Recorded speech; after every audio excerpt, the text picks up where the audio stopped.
Hello everyone, this is Nitasha Chaturvedi and welcome to all on our YouTube channel that is Easy Learning 247। और जैसा कि आपको पता है एट प्रेजेंट मैं आरआरबी पीयू मेंस के एग्ज़ाम की बात कर रही हूँ। आरआरबी पीयू मेंस में जो कंप्यूटर अवेयरनेस आते हैं उसको हम डिस्कस कर रहे थे। अभी लास्ट 2 क्लासेस हो गए हैं। ये टारगेट बेस्ड क्लासेस है जिसमें हम 500 प्लस कंप्यूटर के क्वेश्चंस करेंगे मोस्ट इम्पोर्टेंट, जहां पर प्रीवियस ईयर पेपर्स और आपके जो एग्जाम के ओरिएंटेड क्वेश्चंस हैं, जहां क्वेश्चंस को इन डिटेल एक्सप्लेनेशन के साथ साथ आपका पूरा सिलेबस भी खत्म हो जाएगा। साथ ही आपको ये पता चल जाएगा कि आपके पेपर में किस तरीके के क्वेश्चन आ सकते हैं। पेपर आपका बहुत जल्द है 29 ऑफ सितंबर को। और कंप्यूटर अवेयरनेस अपने आप में एक मेन रोल प्ले करता है। सो ये वीडियो उन सभी के लिए हेल्पफुल है जो लोग बैंक एसएससी या उससे रिलेटेड एग्जाम्स की तैयारी कर रहे हो और जिनका अभी रिसेंट में आरआरबी पीयू मेंस का एग्जाम है।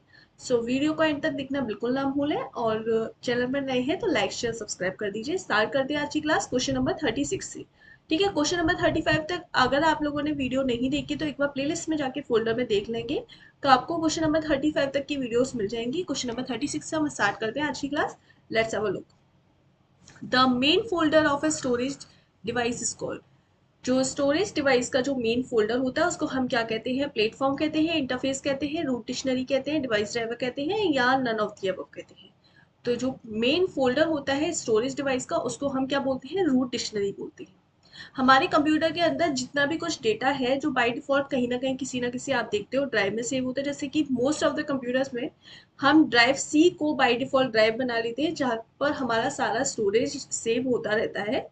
तो ऐसी ड्राइव हम उसको बोलते हैं रूट डिक्शनरी। यानी बाय डिफॉल्ट हमारा डेटा, हमारा कोई भी इंफॉर्मेशन जहां जाके सेव हो रही है तो ऐसे फोल्डर को हम मेन फोल्डर बोलेंगे। और जहां वो सेव हो रहे हैं तो उस डिक्शनरी उसको हम रूट डिक्शनरी बोलते हैं। तो जो मेन फोल्डर फोल्डर होता है स्टोरेज डिवाइस का तो उसको हम क्या बोलते हैं? Root dictionary. तो ऑप्शन नंबर सी इसका करेक्ट आंसर हो जाएगा। अगला है क्वेश्चन नंबर 37। आईएसडीएन की फुल फॉर्म पूछ रहा है। आईएसडीएन की फुल फॉर्म क्या होती है? आईएसडीएन की फुल फॉर्म होती है इंटीग्रेटेड सर्विस डिजिटल नेटवर्क। तो ऑप्शन नंबर डी में आप देख सकते हैं integrated service digital network. So option number D is correct answer हो जाएगा। क्वेश्चन नंबर 38 की तरफ चलते हैं। यहाँ बात कर लेते हैं कि which technology is use to cell phone to access the internet. मतलब ऐसी कौन सी टेक्नोलॉजी है जो हम अपने मोबाइल फोन में, सेल फोन में इंटरनेट को एक्सेस करने के लिए यूज करते हैं? तो पहला ऑप्शन है क्लाउड कंप्यूटिंग। तो क्लाउड कंप्यूटिंग का हम यूज जो करते हैं वो हम स्टोरेज के पर्पज से यूज करते हैं। तो यहाँ पे क्लाउड कंप्यूटिंग का ऑप्शन नहीं होगा। न्यूरल नेटवर्क का हम नेटवर्किंग के लिए यूज कर रहे हैं, नहीं यहाँ पर नहीं होगा। एक्सएमएल एक लैंग्वेज है तो ये टेक्नोलॉजी नहीं है, मतलब एक ये लैंग्वेज है।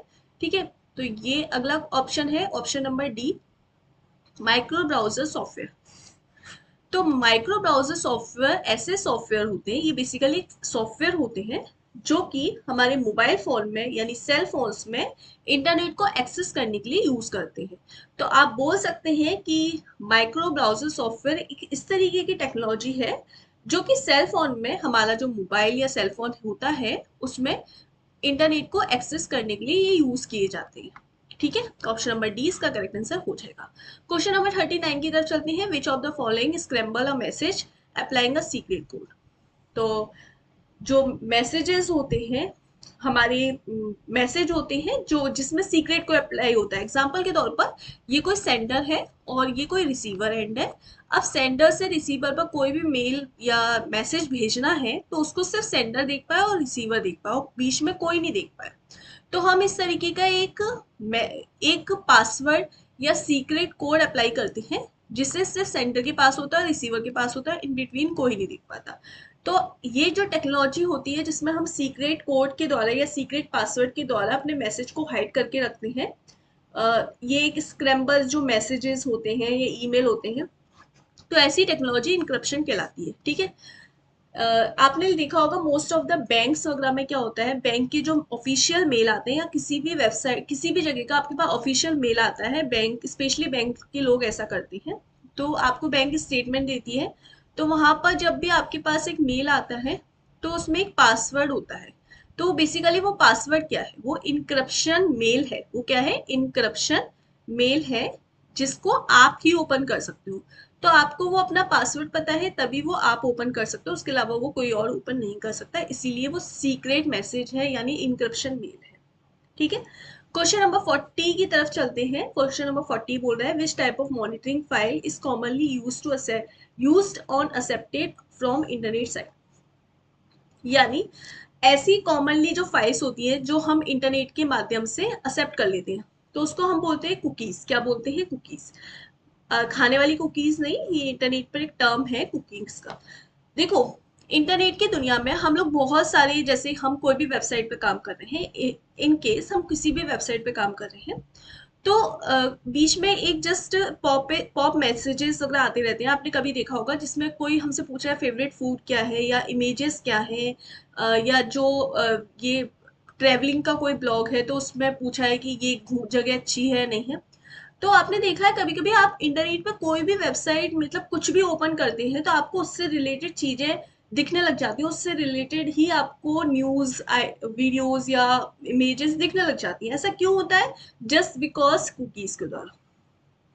तो ये एक मॉनिटरिंग फाइल्स होती हैं, बहुत very very small in size होती हैं, जो कि आपको मॉनिटर करने के लिए यूज करती हैं वेबसाइट्स। कौन भेजता है? ये बहुत सारी वेबसाइट। जैसे अमेजोन, अमेजोन ने आपको कुछ भेजा, तो अमेज़न ने आपको कुछ मतलब फ़ोटो भेजा, मेल भेजा, आपने उसको ओपन करके देखा, मतलब उनको लगा कि आप उसमें इंटरेस्टेड हो, तो आपको अब जब आप अमेज़न ओपन करेंगे तो आपको उसी तरीके की चीज़ें दिखने लग जाएँगी, ठीक है? तो बेसिकली ये हम लोग जो यूज़ करते हैं, मॉनिटरिंग फाइल के लिए यूज़ करते हैं। बहुत सारी वेबसाइट भेजती हैं आपको और आप उसको इंटरनेट की साइट पर एक्सेप्ट करते हैं। तो monitoring file is commonly used and on accepted on internet site, इसको हम कुकीज़ बोलते हैं, ठीक है? ओके। क्वेश्चन नंबर 41 क्या बोल रहा है? The process of converting signal digital signal so be proceed by receiving computer is refer to as. यानी यहाँ पर एक क्वेश्चन है जिसमें आपको बहुत सारा कंफ्यूजन होगा और बहुत सारे आपके पेपर में इस तरीके का क्वेश्चन आता है, और आता भी इसलिए है आपको कंफ्यूज करने के लिए।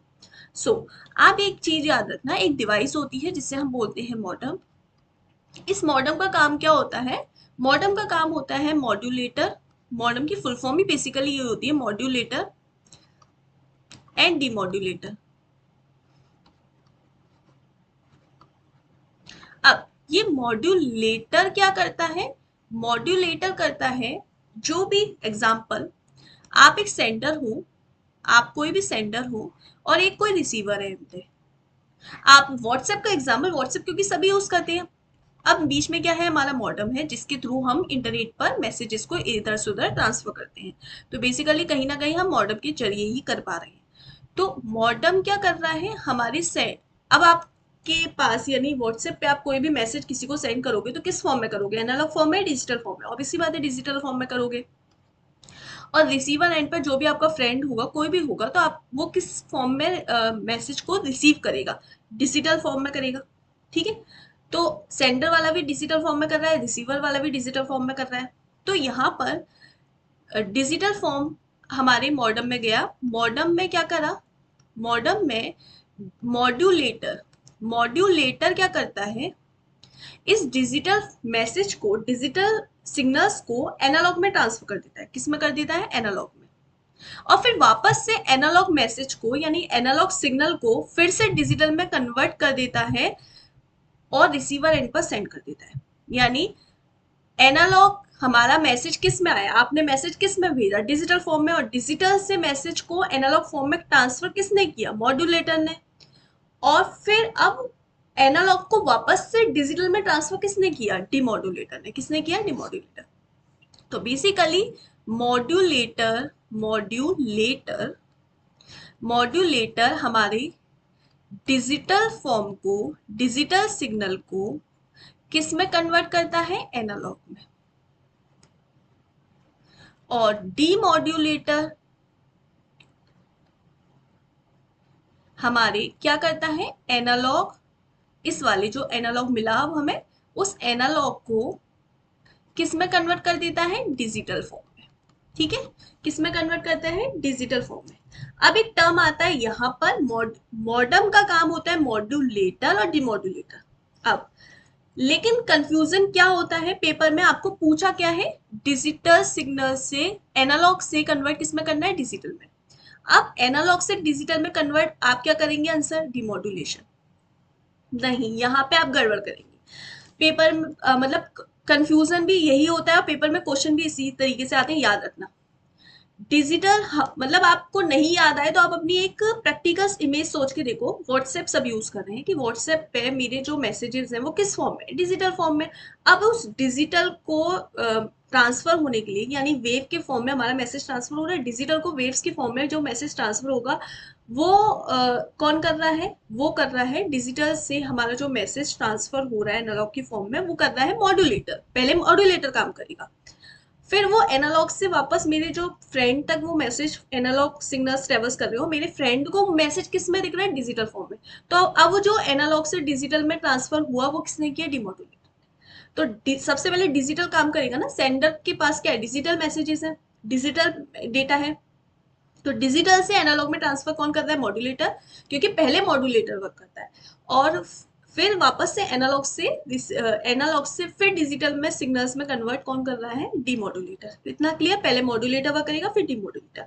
लेकिन कंफ्यूजन यहाँ आता है पेपर में कि जो मॉड्यूलेटर की प्रक्रिया होती है, जो मॉड्यूलेटर की प्रक्रिया होती है, यानी डिजिटल से एनालॉग में मैसेज का ट्रांसफर करना, वो डीमॉड्यूलेशन कहलाता है।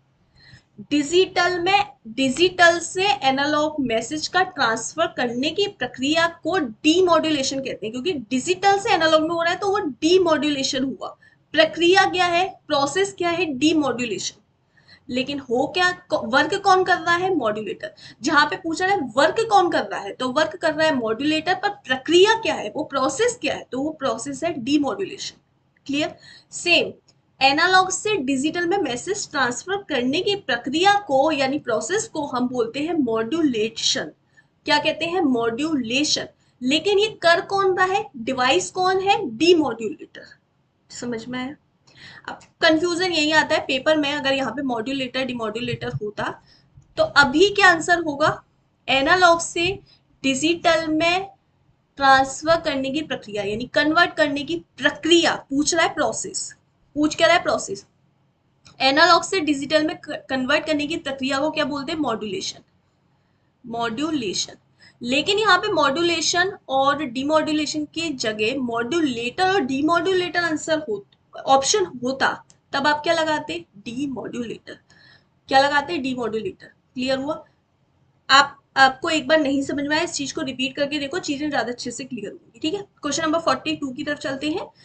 The software that secretly collects information about the web client internet habit. देखो ये सारे ही जो टर्म है वो नेगेटिव सेंस में, जैसे डिटेक्टवेयर, स्पाईवेयर, स्पैम, फिशिंग, फार्मिंग, ये सारे जो टर्म्स आते हैं, हैकिंग, ये नेगेटिव सेंस में आ रहे हैं, यानी हमारे कंप्यूटर, लैपटॉप, मोबाइल या किसी भी सिस्टम में, किसी वेबसाइट में कुछ ना कुछ हमारे अंदर निगेटिव है, यानी हैक हुआ है या जानबूझ के या अनजाने में, या हमारी इंफॉर्मेशन को इनलीगल या लीगली तरीके से कलेक्ट किया गया है या मिसयूज किया गया है, ये सब टर्म निगेटिव सेंस में ही आते हैं।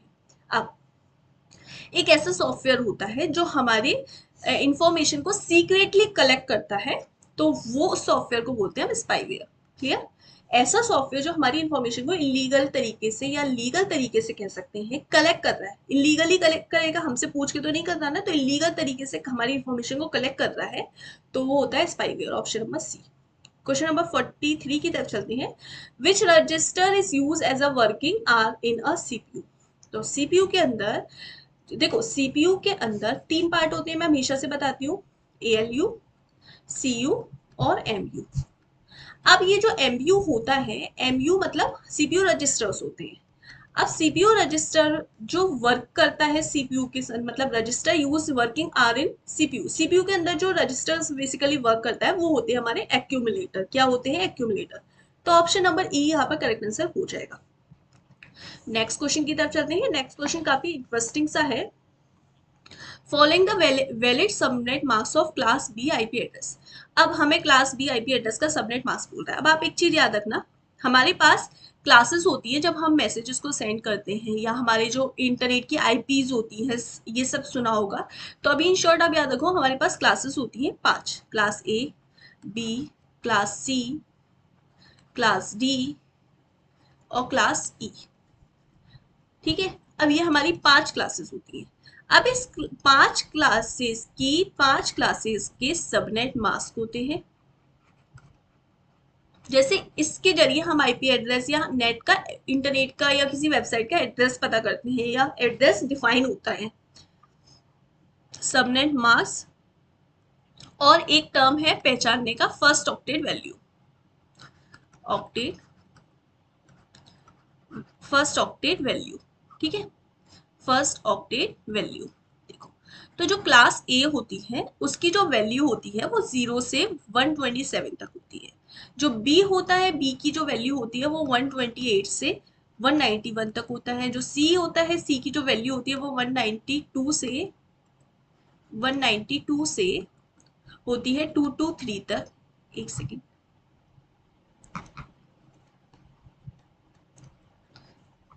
223 तक, ठीक है। और जो डी होती है, डी की होती है 224 से 239 तक। और जो क्लास ई होती है, ई की होती है 240 से 255 तक, ठीक है। अब एक होता है सबनेट मार्क्स, तो क्लास ए का जो सबनेट मार्क्स है वो होता है 255.0.0.0। ये 0 0 का मतलब है कि फर्स्ट वाली वैल्यू हमारी फिल होगी 255, और बाकी हमारी 0 0 0 कुछ भी हो सकते हैं। इसमें होता है 255.0, 255.255.0.0। सी में होता है 255.255.255.0। हमसे बेसिकली सी तक पूछा जाता है, बस इतना याद रखो, ठीक है।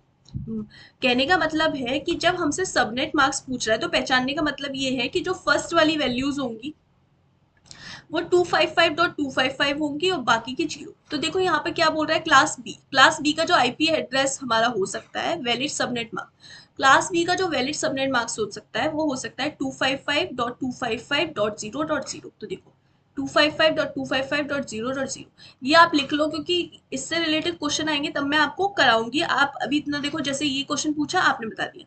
अगर आपसे पूछता क्लास सी का सबनेट मार्क्स क्या होता है, तो 255.255.255.0।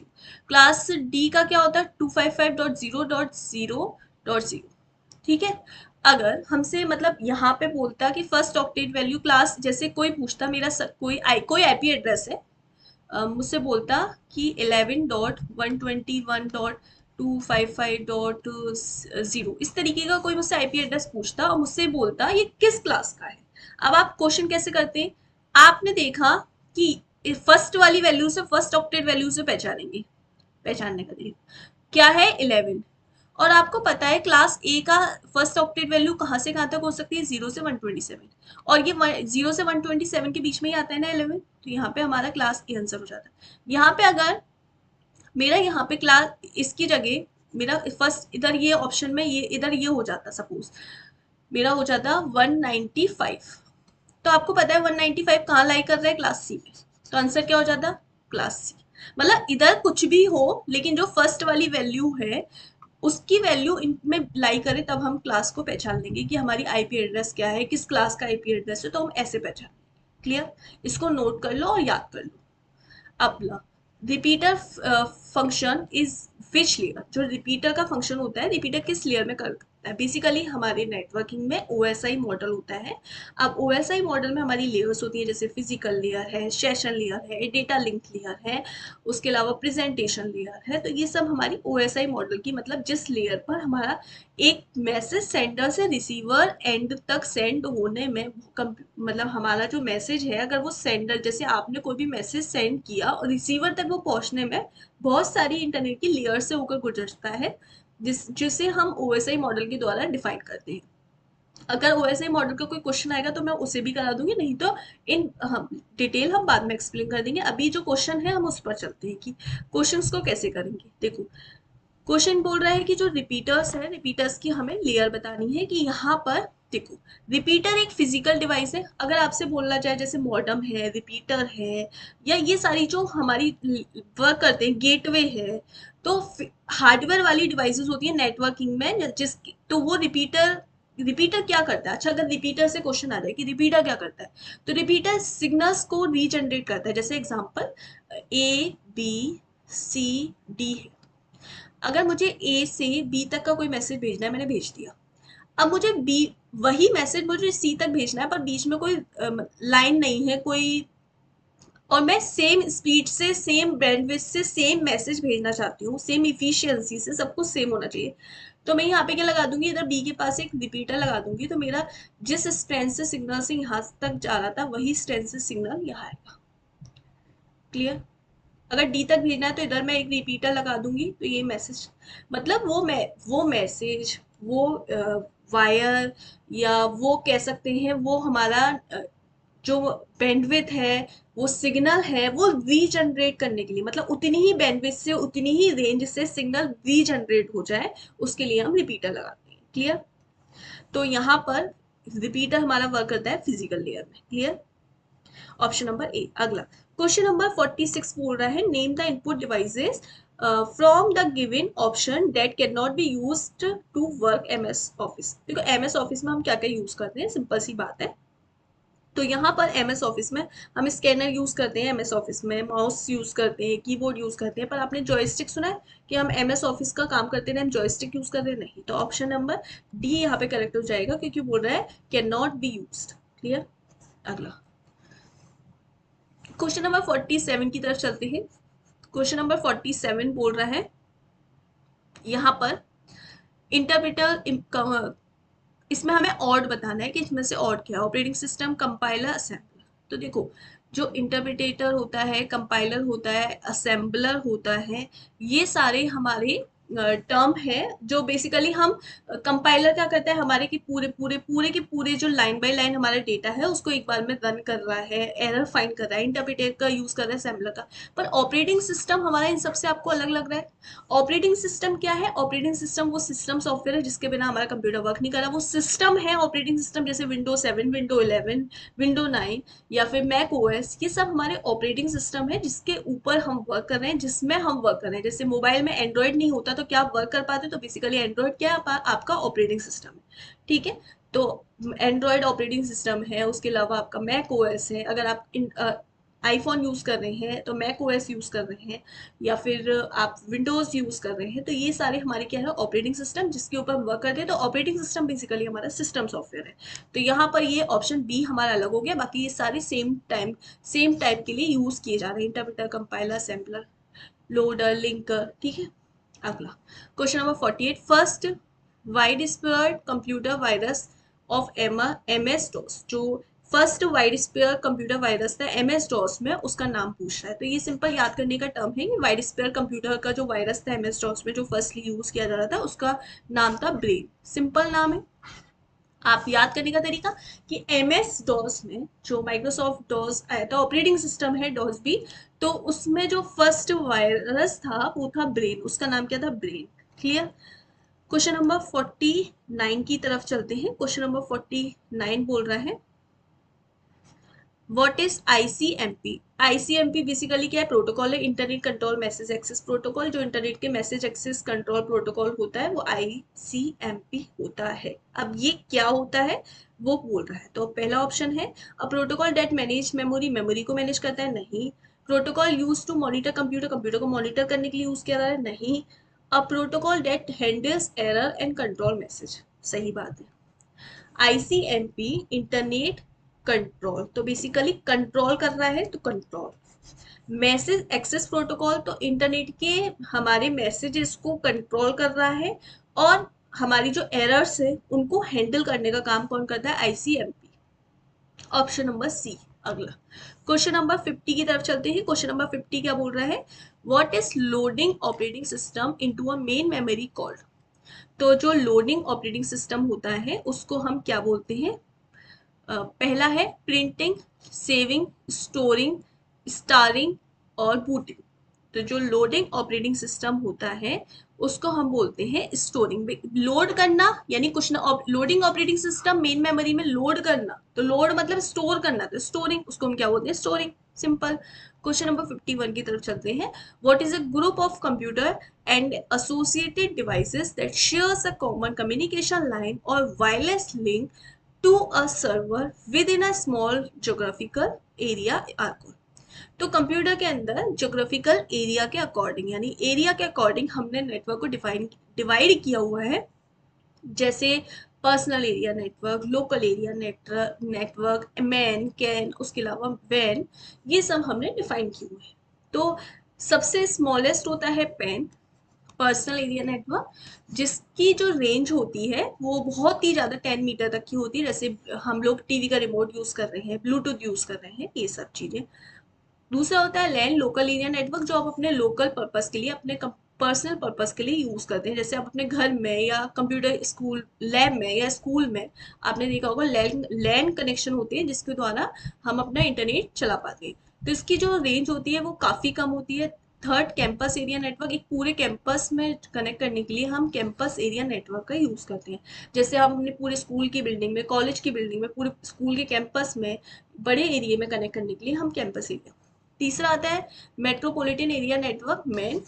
इसका यूज हम as compare to LANs, can से और लेंस से बड़ा करते हैं। जैसे कि आप पूरा का पूरा एक मॉल कनेक्ट करना है, रेलवे स्टेशन, बस स्टैंड, या पूरी एक स्मॉल टाउन कनेक्ट करना है, सिटी कनेक्ट करनी है, तो मेट्रोपॉलिटन एरिया नेटवर्क। फाइनल होता है वाइड एरिया नेटवर्क, जिसका यूज हम वर्ल्ड वाइड वेब यानी WWW, जिसका यूज हम पूरे कॉन्टिनेंट, पूरी कंट्री, पूरे स्टेट्स को कवर करने के लिए करते हैं। क्लियर? अब यहाँ पे क्या बोल रहा है, what is a group of computer and associated devices and share common communication line. Common communication line use कर रहे हैं, वायरलेस लिंक भी यूज कर रहे हैं। मतलब वायरलेस और वायर्ड दोनों तरीके से हम यूज कर रहे हैं एक ही सर्वर पर with in a small geographical area. तो स्मॉल जोग्राफिकल एरिया में हम क्या यूज कर रहे हैं, वायर और वायरलेस, अपने कंप्यूटर्स को कनेक्ट करने के लिए। तो भाई पेन तो पर्सनल एरिया नेटवर्क, ब्लूटूथ वगैरह तो यूज नहीं करते। क्या यूज करते हैं हम स्मॉल लोकेशन के लिए, अपने पर्सनल पर्पस के लिए, स्मॉल लोकेशन के लिए क्या यूज करते हैं, लैन। क्या यूज करते हैं, लैन। तो यहाँ पर ऑप्शन नंबर ए इसका करेक्ट आंसर हो गया। देखो क्वेश्चन कितना घुमा फिरा के देता है, जबकि क्वेश्चन बहुत ज्यादा सिंपल होता है। तो आपको थोड़ा सा लैंग्वेज पर कमांड करनी पड़ेगी। क्वेश्चन को एक बार दो बार पढ़ो, चीजें अपने आप समझ में आने लगेंगी। क्वेश्चन नंबर 52 की तरफ चलते हैं। Blank created created when two tables are joined and attributes that are neither primary key nor foreign key। यानी इसमें बोल रहा है कि ब्लैंक क्रिएटेड टू टेबल्स, दो टेबल्स हैं, दो दो टेबल्स हैं और इनको ज्वाइन करना है। इन दोनों टेबल्स को क्या करना है, ज्वाइन करना है। दैट आर प्राइमरी की। ना तो इसके अंदर कोई प्राइमरी की कॉमन है, ना ही कोई फॉरेन की। अब प्राइमरी की और फॉरेन की क्या होता है, जैसे एक टेबल है, इसके अंदर रोल नंबर है, क्लास है, और स्टूडेंट का नेम है, एड्रेस है, और नेम है, और रोल नंबर है। तो अगर दो टेबल्स में कोई भी चीज कॉमन आती है, तो जो पहली टेबल है, पहली टेबल के लिए वो कॉमन वाली चीज, जैसे रोल नंबर, यूनिक, मतलब एक क्लास में बहुत सारे बच्चे पढ़ते हैं, उनका नाम सेम हो सकता है, एड्रेस सेम हो सकता है, मोबाइल नंबर भी सेम हो सकता है, मार्क्स सेम हो सकते हैं, सब्जेक्ट सेम हो सकते हैं, बट रोल नंबर डिफरेंट होगा। सेम बैंक में अगर जाएंगे तो बैंक का अकाउंट नंबर सबका डिफरेंट होगा, बाकी डिटेल्स सेम हो भी सकती है। तो ऐसी की, मतलब ऐसा नंबर या ऐसा serial number, roll number, bank account number, ऐसी की यानी ऐसा नंबर या ऐसा ऐसा एक तरह से बोल सकते हैं, ऐसे एट्रीब्यूट जो डिफरेंट हो सकते हैं, जो दो पर्सन के कभी भी सेम नहीं हो सकते, वो की जो बनती है किसी भी टेबल में, वो बनती है प्राइमरी की। और दूसरी टेबल में, मतलब एक दो टेबल है, पहली टेबल के अंदर कोई यूनिक एट्रीब्यूट वाली रो है, जिसके अंदर यूनिक एंट्रीज है, जैसे रोल नंबर हुआ, बैंक अकाउंट नंबर हुआ, तो वो हमारी प्राइमरी की होगी। और दूसरी टेबल के लिए वो वाली जो की होती है वो फॉरेन की होती है। ठीक है, जैसे पहली वाली टेबल है, इसमें रोल नंबर है, नेम है बच्चे का, किसी क्लास है, कोई स्कूल है, उसमें क्लास है, क्लास में बच्चे का रोल नंबर है, रोल नंबर के अलावा बच्चे का नाम है और बच्चे की क्लास है। ठीक है, अब किसी एक रजिस्टर में ऐड है ये सारी चीजें। अब एक रजिस्टर और है जिसमें बच्चे का रोल नंबर है, सब्जेक्ट्स है, और बच्चे का पासिंग स्कोर है, या मोबाइल नंबर है, या कॉन्टेक्ट नंबर है, कोई भी डिटेल इधर उधर है। दो रजिस्टर, अब मेरे को इन दोनों रजिस्टर्स को ज्वाइन करना है। सेम रजिस्टर, अब मान लो टेबल्स है, दोनों टेबल्स को ज्वाइन करना है, तो मैं कैसे पहचानूंगी कि ये टेबल, नाम तो नहीं है, मोबाइल नंबर भी सेम नहीं है, कुछ भी नहीं है, तो दोनों के पास की कॉमन क्या है, दोनों के पास की है रोल नंबर। बच्चे के रोल नंबर से मैं दोनों टेबल्स को आपस में, दोनों रजिस्टर्स की एंट्री को आपस में ज्वाइन कर सकती हूँ। तो पहला वाला जो रजिस्टर था, उसका जो रोल नंबर था उसको हम बोलते हैं प्राइमरी की, और जो दूसरा वाला रजिस्टर था जिससे हमने ज्वाइन किया है, जिससे हमने पहचाना है कि roll number 1 is roll number 1, roll number 2 is roll number 2, तो दूसरा वाला जो रजिस्टर है उसको बोल रहे हैं हम फॉरेन। क्लियर? अब क्वेश्चन क्या बोल रहा है? क्वेश्चन बोल रहा है कि दो टेबल्स हैं, उन दोनों को ज्वाइन करना है, लेकिन दोनों में कोई भी प्राइमरी की नहीं है और फॉरेन की भी नहीं है। तो अब हम किस तरीके से उन टेबल्स को ज्वाइन कर लेते हैं बिना प्राइमरी की के और सेकेंडरी की के? तो हम उनको ज्वाइन कैसे करते हैं? हम उनको ज्वाइन करते हैं सुपीरियर स्टपल से। सुपीरियर स्टपल्स मतलब हम उनकी रो पर जाते हैं, हम उनकी रो को मैच करते हैं कि उनकी रो में क्या कॉमन है। जैसे किसी किसी रो में हमने देखा कि किसी की क्लास 1 है और नेम है, या उसकी मतलब जब हमारा कॉलम से काम नहीं हुआ, कॉलम यानी बच्चे के रोल नंबर से काम नहीं हुआ दोनों टेबल्स में, तो अब हम रो पर जाएंगे। किस में जाएंगे? रो। तो रो जब सेम आती है तो वो होती है हमारी सुपीरियर स्टपल। रो को हम बोल रहे हैं सुपीरियर स्टपल। तो ऑप्शन नंबर सी। बस आप इतना याद रखो कि अगर कोई काम हमारा प्राइमरी की और फॉरेन की से किसी टेबल के अंदर नहीं होता है, ये अगर आपको डीबीएमएस, ये जो क्वेश्चन लिया गया वो डीबीएमएस एसक्यूएल से लिया गया। अगर आपको डीबीएमएस और एसक्यूएल इन डिटेल समझना है, इस चैनल पर अगर आप जाएंगे तो आपको डीबीएम एसक्यूएल इन डिटेल मिलेगा। मैंने एक एक चीज बहुत अच्छे से इन डिटेल एक्सप्लेन करी है, प्रोग्रामिंग करके दिखाई है। तो अगर इन डिटेल समझनी है वहां से समझो, बट अभी के लिए आप इतना समझो। ठीक है? अगला क्वेश्चन नंबर 53 बोल रहा है एसक्यूएल स्टैंड फॉर। तो एसक्यूएल क्या है? Structure query language. तो एसक्यूएल क्या होता है? Structure query language. तो स्ट्रक्चर क्वेरी लैंग्वेज। देखो, कंफ्यूज करने के लिए स्ट्रक्चर क्वेरी लॉजिक है, बट आपको क्या याद रखना है? Structure query language, option number A. Question number 54 की तरफ चलते हैं। From where to where in multicast message send. Question number 54 में क्या बोल रहा है? Where to where multicast message send. पहला है, ऑप्शन से समझते हैं, from one source to one destination, from multiple source to multiple destination, from multiple source to one destination, one source to multiple. मतलब हम मल्टीकास्टिंग करते हैं। मल्टीकास्ट मैसेजेस का आपने देखा होगा कि आप एक ही मैसेज को बहुत सारे लोगों तक पहुंचा रहे हैं। तो इसको क्या बोलते हैं? इसको वन टू वन बोलते हैं, वन टू मैनी बोलते हैं, मैनी टू वन बोलते हैं, वन टू मैनी बोलते हैं। तो आप एक सोर्स से ही तो बहुत सारे मैसेज को ट्रांसफर कर रहे हैं। मल्टीकास्टिंग मतलब एक सोर्स से, एक मशीन से, अपने एक मोबाइल से बहुत सारे सेम मैसेजेस बहुत सारे लोगों को ब्रॉडकास्ट कर रहे हैं, मल्टीकास्ट कर रहे हैं। तो इसका मतलब होता है one source to multiple destination, option number D. ठीक है? अगला क्वेश्चन नंबर 55 की तरफ चलते हैं। Using the direct broadcast address. ठीक है? Using the direct broadcast address. Options पढ़ते हैं, चीजें ऑप्शन से ज्यादा अच्छे से क्लियर हो जाती हैं, वो कभी कभी क्वेश्चन से क्लियर नहीं होती। A host sends a packet to all host on the network. दूसरा बोल रहा है a router sends a packet all other hosts on a network. तीसरा बोल रहा है host sends a package to specific host on a network. Fourth one is host send a packet to all routers on a network. Basically direct broadcast का मतलब होता है, router और host के बारे में बोल रहा है। होस्ट और राउटर, राउटर से हम सेंड करते हैं मैसेजेस को ऑल होस्ट पर। मतलब ब्रॉडकास्टिंग मैंने अभी वही बताया जैसे मल्टीकास्टिंग, ब्रॉडकास्टिंग एक मशीन से बहुत सारे मैसेजेस को ट्रांसफर करना, ऑल होस्ट को सेम मैसेज ट्रांसफर करना। मतलब होस्ट यानी जैसे मैं आपको कर रही हूँ तो मैं कौन हूँ? राउटर। एग्जाम्पल, फेसबुक का राउटर है, फेसबुक एक मशीन है। फेसबुक को कोई भी मैसेज पूरी पब्लिक तक पहुंचाना है। फेसबुक कैसे पहुंचाएगा? कि फेसबुक अपने राउटर से सारी जगह, सारे होस्ट कौन हो? आप सब, हम सब। तो हम सबको वो होस्ट को ऑल एक मशीन से सारे मैसेजेस को सेंड कर देगा। तो मैसेज के क्या होते हैं? पैकेट होते हैं। तो यहाँ पर आप देख सकते हैं router sends a packet to all other hosts on a network। Option number B में ये बात बोल रहा है। अगला यहाँ पे बोल रहा है in computing WYSIWYG editor in the system. What is WYSIWYG? इसकी फुल फॉर्म बता के देखो। WYSIWYG का मतलब क्या है? What you see in what you get, what you see in where you get, what you see in what you get, and what you see is what when you get। तो basically इसका मतलब होता है W मतलब what you see is what you get, what you see is what you get. देखो यहाँ पर what you see in what is what you get सही होगा। ये बोल रहा है व्हेन, ये बोल रहा है व्हेन, ये बोल रहा है वेयर, तो हम बोलते हैं what you see is what you get. Clear, option number C A. ये क्वेश्चन डायरेक्ट याद करने के हैं, आप इसे याद डायरेक्ट याद कर लो, वो ज्यादा बेटर है। क्वेश्चन नंबर 57 बोल रहा है ग्लोबल एक्सेस शॉर्टकट की ऑफ ओपनिंग न्यू डेटाबेस। अगर हमें कोई भी न्यू डेटाबेस ओपन करना है तो न्यू को ओपन करने का तरीका क्या होता है, control N, direct control plus N, option number E. Question number 58 की तरफ चलते हैं। Latest version of M S Office very available. M S Office का जो लेटेस्ट वर्जन है वो अभी प्रेजेंट में कौन सा है, ऑफिस 2016। कौन सा है, ऑफिस 2016, ऑप्शन नंबर ए।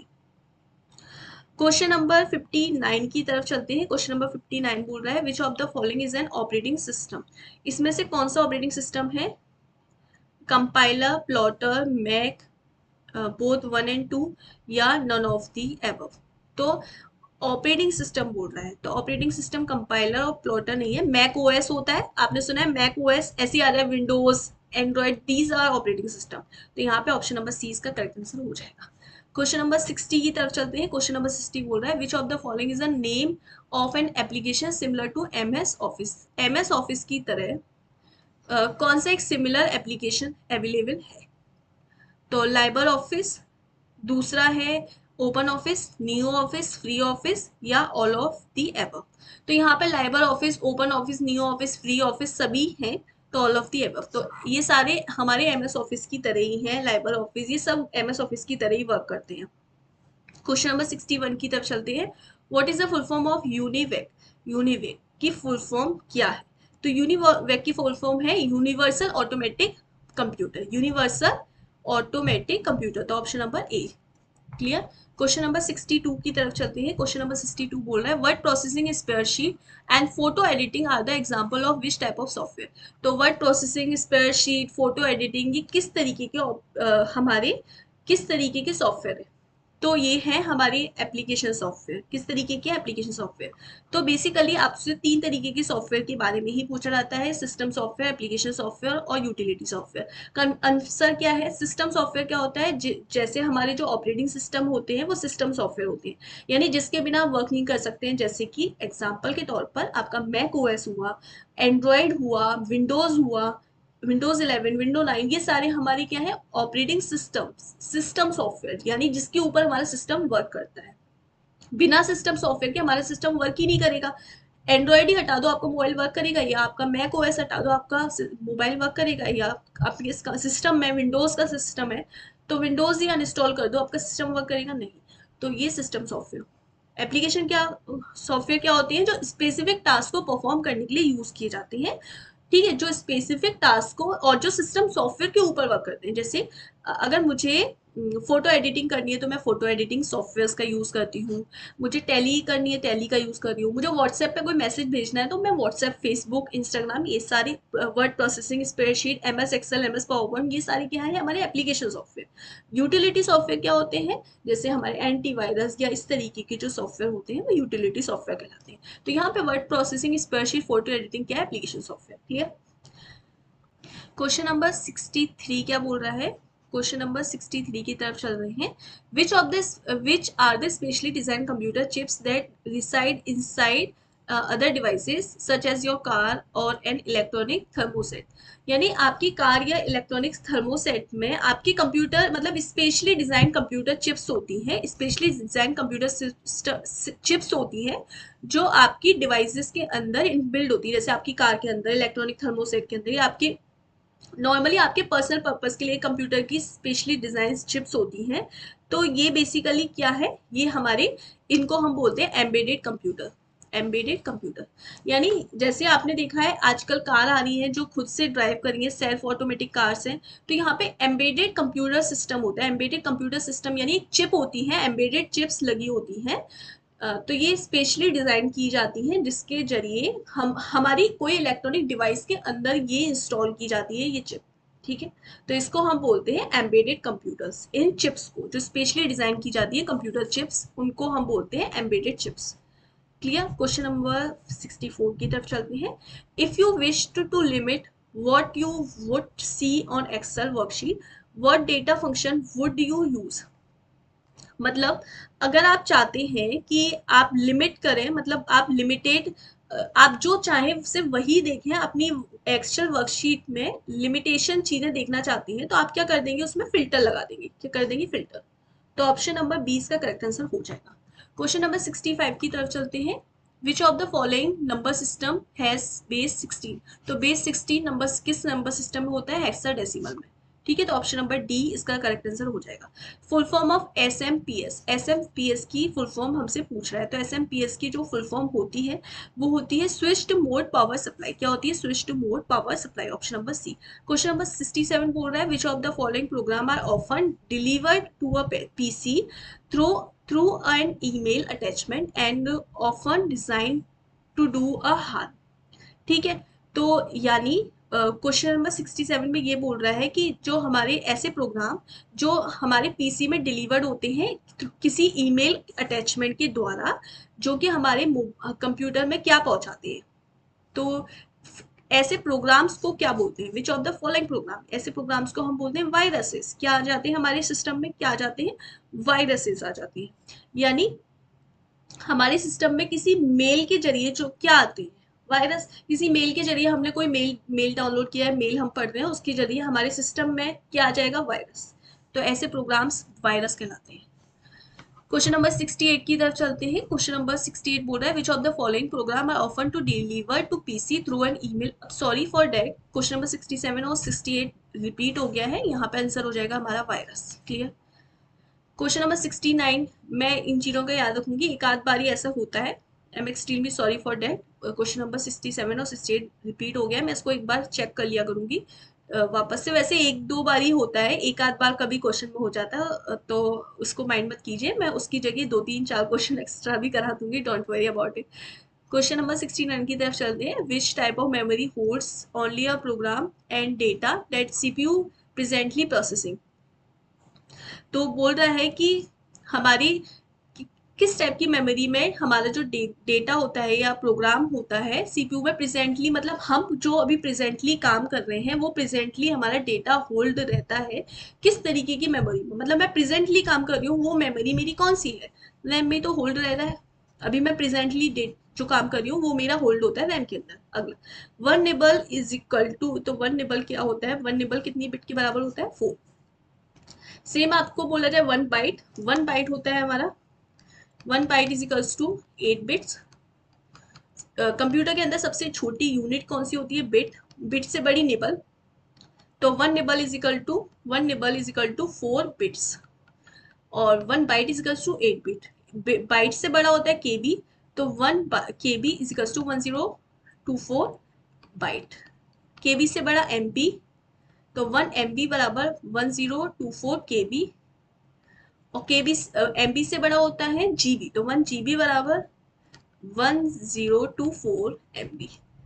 फिर एमबी से बड़ा टीबी, इस तरीके से चलते रहते हैं। तो सबसे छोटी यूनिट आपको याद रखना है, सबसे छोटी यूनिट बिट होती है, और निबल सेकेंड नंबर वाली होती है। तो 1 nibble is equals to 4 bits और 1 byte is equals to 8 bits. Clear. I hope आपको ये 70 क्वेश्चंस अभी तक समझ में आए हो। जिन लोगों ने लास्ट वीडियो नहीं देखी, एक बार प्लेलिस्ट में जाके वीडियोस को चेक कर लो। अगली क्लास में हम लोग क्वेश्चंस ज़्यादा करेंगे और ज़्यादा करेंगे। आपके एग्जाम 29 सितंबर को, आई नो वेरी वेल। तो ये वीडियो बाकी सभी के संग शेयर कर दो जो लोग मेंस की तैयारी कर रहे हैं या बैंक के किसी भी एग्जाम की तैयारी कर रहे हैं जहाँ पर computer awareness main role play करता है। तो आई होप आपको ये वीडियो अच्छी लगी हो। यहाँ पर प्रीवियस ईयर क्वेश्चंस का डिस्कशन, साथ ही जो मोस्ट इंपॉर्टेंट क्वेश्चंस होने वाले हैं आपके एग्जाम के पॉइंट ऑफ व्यू से, उनका डिस्कशन किया गया है। तो आई होप आपको वीडियो पसंद आई होगी। अगर अच्छा लगा है तो लाइक शेयर सब्सक्राइब कर दीजिए, बेल आइकन पर प्रेस कर दीजिए, जिससे आपको लेटेस्ट अपडेट मिलते रहे। मिलते हैं नेक्स्ट क्लास में कुछ और ज़्यादा क्वेश्चंस के साथ। तब तक के लिए goodbye and have a nice day.